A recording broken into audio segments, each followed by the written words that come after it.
9th class में हम अभी तक जो चैप्टर 1 है और चैप्टर 2 है उनके बारे में पढ़ चुके थे।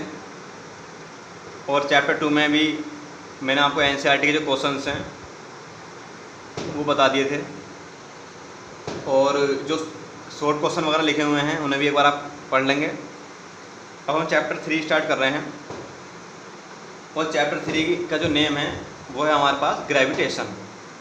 ठीक है, तो जो हमारे पास एक साइंटिस्ट हैं न्यूटन, आइजैक न्यूटन।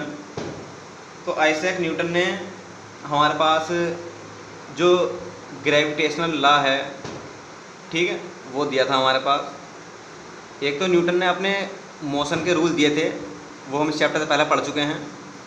ऐसे ही जो प्लैनेट्स हैं, अर्थ हैं, ठीक है, तो उनके बारे में इन्होंने थोड़ा काफ़ी वर्क किया।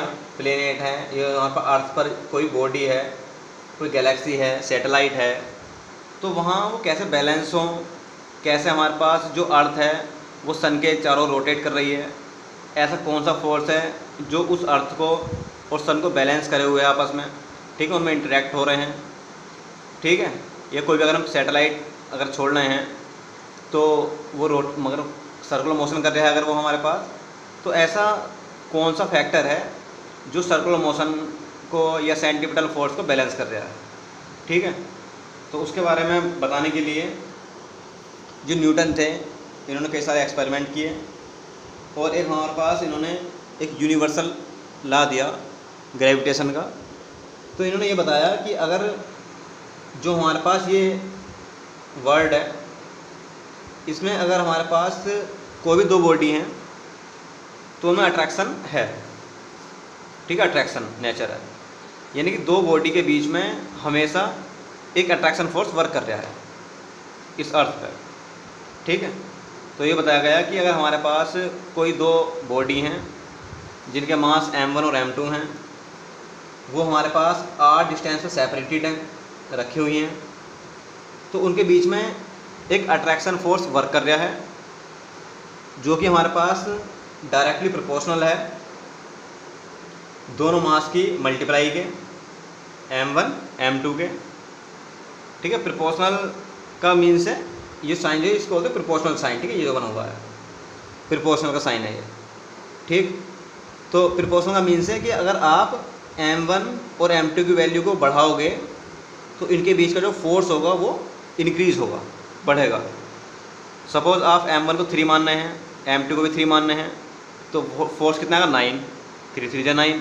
और अगर आपने m1 को अब 4 कर दिया और m2 को आपने 3 कर रखा तो 4 3 12, तो फोर्स इंक्रीज हो गया।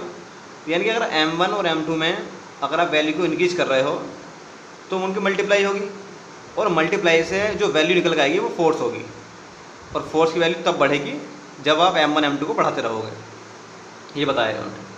ठीक है, तो ऐसा हो रहा था इस अर्थ पे कि अगर बॉडी है हमारे पास यूनिवर्स में, तो अगर उन बॉडी के मास अगर ज़्यादा हैं तो उनके ऊपर ज़्यादा फोर्स अप्लाई हो रहा है, अट्रैक्शन फोर्स। दूसरा ये बताया इन्होंने, ये इनका फर्स्ट पोस्टुलेट था। सेकंड में ये बताया कि अगर हमारे पास कोई दो बॉडी हैं तो उनके बीच में जो डिस्टेंस है वो डिस्टेंस जितनी कम होगी उतना फोर्स ज़्यादा लगेगा, या डिस्टेंस हमारे पास जितनी ज़्यादा होगी उतना फोर्स कम लगेगा। ठीक है, मीन्स जो फोर्स है वो डायरेक्टली प्रोपोर्शनल है उनके बीच जो डिस्टेंस है मास के, उसके स्क्वायर के इन्वर्सली। तो जो हमारे पास ये 1 अपॉन करके लिखा हुआ है, इसका मीन्स होता है इन्वर्स।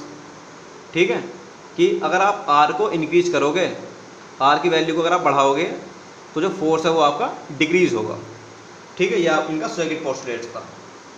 तो अगर आप इन दोनों इक्वेशन को कंबाइन करें तो जो फोर्स है वो डायरेक्टली प्रोपोर्शनल हो जाएगा। फोर्स तो हमने एक बार लिखा, फोर्स m1 m2 ऊपर लिखे हुए हैं, हम इन्हें ऊपर लिखेंगे m1 m2 अपॉन में 1 अपॉन r स्क्वायर है, तो 1 तो ऊपर आ गया अपॉन r स्क्वायर, इस टाइप से। तो जो हमारे पास ये प्रोपोर्शनल का साइन बना हुआ है, अगर कभी भी ये प्रोपोर्शनल का साइन हटता है तो क्या होगा, बीच में इक्वल आएगा हमेशा, और कोई कांस्टेंट आया करेगा नया, तो हमने कह लिया g m1 m2 और अपॉन r का स्क्वायर। ये रहेगा।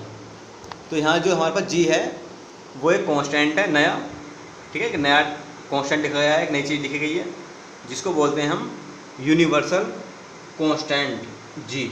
जी का नेम क्या है हमारे पास? यूनिवर्सल, ठीक है, ग्रेविटेशनल कांस्टेंट बोलते हैं इसको जी।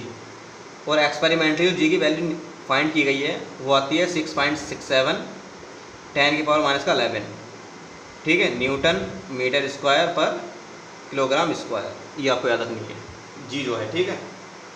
और जो जी है ये कैपिटल जी, इसके ऊपर टेम्परेचर, प्रेशर, हाइट, इनका कोई इफेक्ट नहीं पड़ने का है, ठीक है। नहीं, जो फैक्टर है अदर कोई इफेक्ट नहीं पड़ने का कैपिटल जी पर, ये आपको याद रखना है, ठीक है। तो ये हमारे पास न्यूटन का रूल है, ग्रेविटेशन लॉ, ठीक है। ग्रेविटेशन से रिलेटेड जो अर्थ है, प्लेनेट्स हैं, सन है, मून है, इनसे रिलेटेड रूल है, ठीक है। इनके बारे में जानकारी अगर आपको लेनी है तो आपको ये पढ़ना पड़ेगा, ठीक है। ग्रेविटेशन लॉ न्यूटन का, न्यूटन ग्रेविटेशन लॉ, ठीक है, ये है आपको। तो ये बताया न्यूटन ने, ठीक। इसको बोलते हैं यूनिवर्सल लॉ भी, ठीक है, यूनिवर्सल लॉ, यूनिवर्सल लॉ भी बोलते हैं। तो अगर आपको डिफाइन लिखनी है इसकी तो आप कैसे लिख सकते हैं कि if two object mass m1 and m2 is placed smallest distance, या कह सकते हैं हमारे पास small r distance, then a force is applied and it is directly proportional both multiply and it is inversely proportional square of distance, ठीक है, inversely square गया है। तो ये आप लिख सकते हैं। तो किसी भी दो बॉडी के बीच में अगर वो r डिस्टेंस पर रखी हुई हैं तो उनके बीच में एक फोर्स वर्क करेगा जो कि डायरेक्टली प्रोपोर्शनल होगा दोनों मास की मल्टीप्लाई के, और इन्वर्सली प्रोपोर्शनल होगा उनके बीच की डिस्टेंस के स्क्वायर है। इसे अगर कंबाइन करेंगे तो आप इसको बोलते हैं हमारे पास F इक्वल जी m1 m2 upon r square, और इसका नेम है हमारे पास न्यूटन ग्रेविटेशन लॉ, जो फॉर्मूला आया हुआ है। तो ये फॉर्मूला आपके याद होना चाहिए, F इक्वल जी m1 m2 upon r square, ठीक है, ये है। अब जनरली अगर आपको देखना है नेचर में, ये अगर बेसिक एग्जांपल पाएँ, मान लीजिए अगर आपके पास कोई यहाँ एक कॉइन रखा हुआ है 5 रुपीज़ का, और एक कॉइन रखा हुआ है आपका 1 रुपीज़ का, ठीक है। तो जो हमारे पास कॉइन रखे हुए हैं, ठीक, और आपकी जो डिस्टेंस है वो डिस्टेंस अभी आपकी यहाँ है, आप यहाँ खड़े हुए हैं, ठीक है, ये है। तो अगर आप यहाँ से देखेंगे ना कॉइन को तो हो सकता है अभी आपको थोड़ा कम दिखाई दे, तो आपका जब डिस्टेंस ज़्यादा हो गई तो आपको ये नहीं पता कि मुझे इसे उठाना है या नहीं उठाना है, ठीक है, ऐसा है। लेकिन जैसे थोड़ा अब आगे की ओर गए, मान लीजिए आप यहाँ आ गए, आपके कॉइन दोनों दिखने लगे, ठीक है, तो आपकी जो निगाह गई इन पे, तो आपका एकदम अट्रैक्शन फोर्स बढ़ गया है, यहाँ पर अट्रैक्शन बढ़ गया है इस दोनों से। आपने देखा कि ये पैसे हैं तो आप पहले 5 वाला जो कॉइन है उसे उठा लोगे, उसका 1 वाले को उठा लोगे, तो अट्रैक्शन फोर्स आपका किससे रह जाता है? 5 वाले से। क्यों? अट्रैक्शन बनाने से, ठीक, डिस्टेंस कम हुई, पहले डिस्टेंस ज़्यादा थी तो ये फोर्स ऐसे हो गया अप्लाई, कि डिस्टेंस अगर कम थी तो फोर्स ज़्यादा था, और डिस्टेंस ज़्यादा है तो फोर्स कम है। तो यहाँ इस केस में डिस्टेंस आपकी ज़्यादा है तो आपका फोर्स कम है, आप नहीं जा रहे वहाँ पे एकदम सही से, आपको पता नहीं है। लेकिन जैसे ही आप डिस्टेंस कम करते हो, इनसे इनके पास पहुँचते हो, तो आपका एकदम अट्रैक्शन फोर्स बढ़ गया, आपको दिख गया कि हाँ भी ये पैसे हैं, आप इनको हटा सकते हैं एकदम यहाँ से, ठीक है। तो ऐसे ही हमारे पास अट्रैक्शन फोर्स बढ़ेगा जैसे जैसे डिस्टेंस कम होगी, ठीक है। और अगर आप इनकी वैल्यू बढ़ा रहे हैं, मान लीजिए यहाँ पर 100 रुपये कर रहे हैं, यहाँ भी 100 रुपये कर रहे हैं, तो आपका अट्रैक्शन बहुत ज़्यादा बढ़ जाएगा। एक बार को आप इन्हें 5 और 1 को ना भी उठाओ, जब 100 रुपये होंगे, 100 रुपीज़ होंगे तो एकदम उठाओगे आप इन्हें। क्यों? क्योंकि वैल्यू बढ़ गई इनकी, अट्रैक्शन फोर्स ज़्यादा हो गया आपका ये रहा। अगर 1000 कर दोगे तो और जल्दी उठाओगे इन्हें, क्योंकि जैसे जैसे वैल्यू बढ़ाओगे इनकी वैसे वैसे आपका फोर्स बढ़ेगा, अट्रैक्शन, आप इन्हें उठाने की पूरी कोशिश करोगे, ठीक है। तो ये कहता है न्यूटन कि हर एक बॉडी दूसरी बॉडी को अटैक कर रही है इस नेचर में, यही रूल है हमारे पास न्यूटन का ग्रेविटेशन का। तो आप इसे आज देख लेंगे, पढ़ लेंगे बुक में, और इसके नोट्स बना लेंगे, ठीक है। बाकी नेक्स्ट लेक्चर को देखेंगे।